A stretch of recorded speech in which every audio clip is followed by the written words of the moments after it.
నమస్తే welcome to story board. Overseas లో మన సినిమాలు ఓవర్ గా ఆడేస్తున్నాయి అంటే ఏమో అనుకున్నాం, కానీ ఇప్పుడు పరిస్థితులు చూస్తుంటే ఇదే అనిపిస్తోంది. మన సినిమాలకు అక్కడ వస్తోన్న వసూళ్లు చూసి బాలీవుడ్ కూడా షాక్ అయిపోతుంది. ఉన్నట్లుండి మన సినిమాలకు విదేశాల్లో ఇంతగా మార్కెట్ ఎలా పెరిగింది?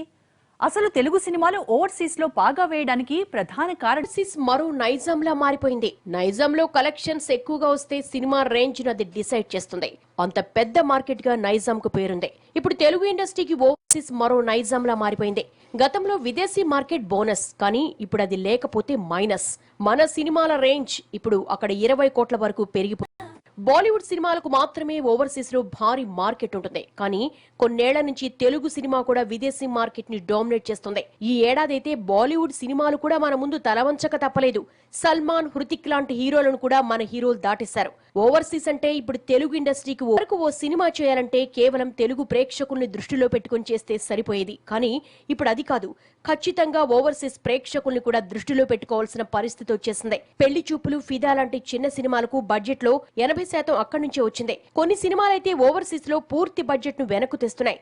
అంతగా పెరిగిపోయింది. అక్కడున్న దర్శకులు, రచయితలు, హీరోలు అందరి దృష్టి ఓవర్సీస్ పై పడింది. అక్కడి నుంచి వచ్చే కలెక్షన్స్ ఇప్పుడు సినిమా రేంజ్ ను కూడా డిసైడ్ చేస్తున్నాయంటే పరిస్థితి అర్థం చేసుకోవచ్చు.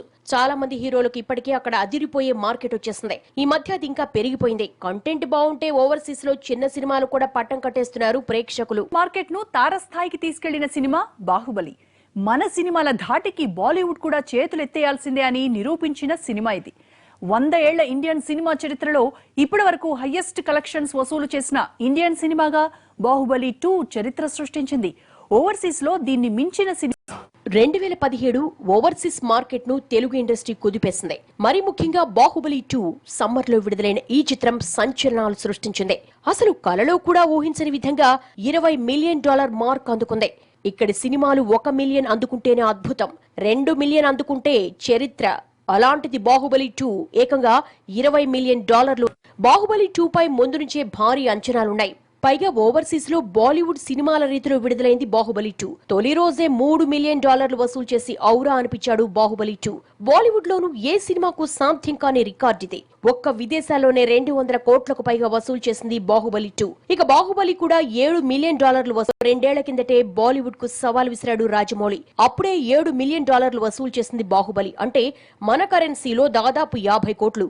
అప్పటి వరకు 10 కోట్ల మార్క్ అందుకుంటూనే అద్భుతంగా చూసేవాళ్లకు ఓ రేంజ్ లో షాక్ ఇచ్చాయి బాహుబలి వసూళ్లు.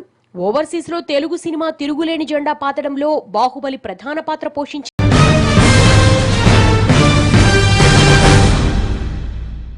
బాహుబలి కంటే ముందే ఓవర్సీస్ లో తెలుగు సినిమా జెండా ఎగరేశాడు మహేష్. ఈయన పేరు వింటే చాలు విదేశీ మార్కెట్ పులకించిపోతుంది. తెలుగు ఇండస్ట్రీలో ఎక్కువ సార్లు మిలియన్ మార్క్ అందుకున్న హీరో మహేష్ బాబే. ఈయన ఫ్లాప్లు కూడా అక్కడ $1 మిలియన్ ఈజీగా వసూలు చేస్తుంటాయి. అసలు ఓవర్సీస్ లో మహేష్ సినిమాలకు ఎందుకు? తెలుగు సినిమాలకు అసలు ఓవర్సీస్ మార్కెట్ అనేది లేని రోజుల్లోనే అతడితో ఓ సంచలనం సృష్టించాడు మహేష్. విదేశాల్లో మన సినిమా మార్కెట్ ఓపెన్ అయింది అతడితోనే. ఆ తర్వాత పోకిరి, ఖలేజా, దూకుడు సినిమాలతో ఓవర్సీస్ కింగ్ అయిపోయాడు మహేష్. అదేం చిత్రమో కానీ ఇక్కడ ఫ్లాప్ అయిన ఖలేజా విదేశాల్లో మాత్రం రఫ్ ఆడించాడు. దూకుడుతో తొలిసారి $1 మిలియన్ మార్క్ అందుకున్న మహేష్ ఆ తర్వాత సీతమ్మ వాకిట్లో, నేనొక్కడే, ఆగడు, శ్రీమంతుడు, బ్రహ్మోత్సవం సినిమాలతోనూ $1 మిలియన్ క్లబ్ లో చేరిపోయాడు.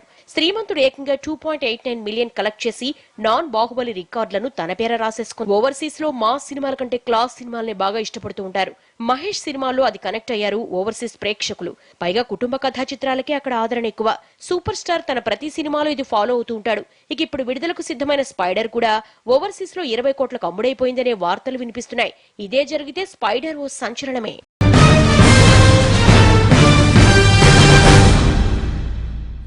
ఇంతకు ముందు ఓవర్సీస్ లెక్కలు వేరు, ఇప్పుడు ఓవర్సీస్ లెక్కలు వేరు. తెలుగు ఇండస్ట్రీకి 2017 బాగా కలిసొచ్చింది. ఓవర్సీస్ అయితే మరీను. ఇప్పటి వరకు ఓవర్సీస్ లో 31 సినిమాలు మిలియన్ క్లబ్ లో చేరితే ఈ ఏడాది ఒక్కటే ఆ లెక్క 8 ఉంది. విదేశీ మార్కెట్ లో తెలుగు ఇండస్ట్రీ హవా ఏ స్థాయిలో ఉందో చెప్పడానికి ఇది. ఒకప్పుడు ఓవర్సీస్ లో మిలియన్ మార్కు దాటడం అంటే గొప్ప విషయం. 2 ఏళ్ల కిందటి వరకు కూడా విదేశీ మార్కెట్ లో మిలియన్ క్లబ్ సినిమా వస్తే అద్భుతం అనుకునేవాళ్లు.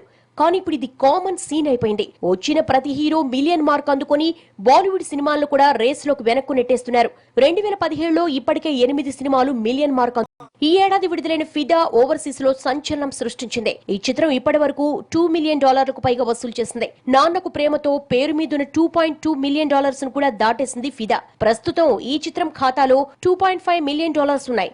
తెలుగు సినిమా సత్తా చూపించడానికి ఫిదాకు వచ్చిన రెస్పాన్స్ నిదర్శనం. ఈ ఏడాది మొదటి నుంచి ఓవర్సీస్ షేక్ అయిపోయింది. చిరంజీవి వచ్చి రావడంతోనే ఖైదీ నెంబర్ 150 $2 మిలియన్ మార్క్ అందుకున్నాడు.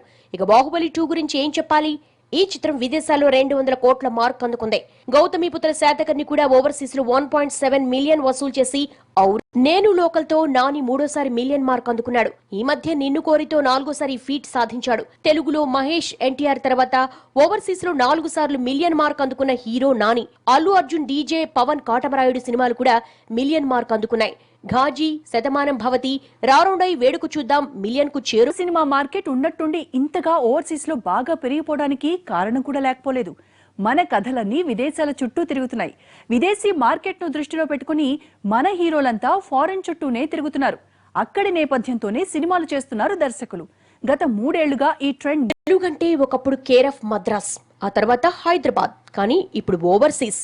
అవును, మన కథలు చాలా వరకు విదేశాల్లోనే పుడుతున్నాయి. కావాలంటే చూడండి, నేనొక్కడే, నాన్నకు ప్రేమతో లాంటి సినిమాలను పూర్తిగా విదేశాల్లోనే తెరకెక్కించాడు సుకుమార్. ఈ 2 సినిమాలు ఇండియా కంటే ఓవర్సీస్ లో కలెక్షన్స్ కుమ్మేశాయి. పైగా ఈ కథలకు అక్కడి ప్రేక్షకులు బాగా కనెక్ట్. సాయి ధరమ్ తేజ్ హీరోగా నటించిన సుబ్రహ్మణ్యం ఫర్ సేల్ సగానికి పైగా షూటింగ్ ను అమెరికాలోనే పూర్తి చేశారు. ఇక ఈ మధ్య విడుదలైన నాని, నిన్ను కోరి షూట్ అంతా యుఎస్ లోనే జరిగింది. ఏకంగా 2 నెలల పాటు అక్కడే ఉండి షూట్ చేసుకుని వచ్చారు దర్శక నిర్మాతలు. పైగా సినిమా ప్యూర్ లవ్ స్టోరీ కావడంతో నిన్ను కోరి $1.4 మిలియన్ వసూలు చేసింది. నితిన్ హీరోగా వచ్చిన లై అయితే పూర్తిగా అమెరికాలోనే చిత్రీకరించారు. 75 రోజుల పాటు అక్కడే తెరకెక్కించాడు హను రాఘవపూడి. ఇక ఫిదా గురించి ఎంత చెప్పినా తక్కువేనేమో. తెలంగాణను తీసుకెళ్లి అమెరికాతో ముడిపెట్టాడు శేఖర్ కమ్ముల. ఈ రెండింటి మధ్య ప్రేమ కలిపి చరిత్ర సృష్టించాడు కమ్ముల. ఇది అక్కడ $2.1 మిలియన్ వసూలు చేసింది. ఇంకా చేస్తూనే. కథ కొత్తగా లేకపోయినా పర్లేదు, కథనం బాగుంటే చాలని కొన్నేళ్లుగా వస్తున్న సినిమాలు నిరూపిస్తున్నాయి. నాని సినిమాలకు అక్కడ అంతగా క్రేజ్ ఉండడానికి కారణం అదే. భలే భలే మగాడిబోయ్, నేను లోకల్, మజ్ను, కృష్ణగాడి వీర ప్రేమగాథ, ఇలా ప్రతి సినిమా ఓవర్సీస్ లో నాని మార్కెట్ పెంచేసింది. పెళ్లి చూపులు లాంటి సినిమా కూడా అక్కడ మిలియన్ మార్క్ వసూలు చేసిందంటే కారణం ఎంటర్టైన్మెంట్. పవన్ కళ్యాణ్, బన్నీ, మహేష్, చిరంజీవి, బాలయ్య, ప్రభాస్ ఇలా ప్రతి హీరోకు ఓవర్సీస్ లో మార్కెట్ ఓ రేంజ్ లో ఉంది. కానీ కరెక్ట్ సినిమా పడినప్పుడే వాళ్ళ రేంజ్ తెలుస్తుంది. నాని లాంటి హీరోలైతే ప్రతి సినిమాతో ఇంపాక్ట్ చూపిస్తున్నారు.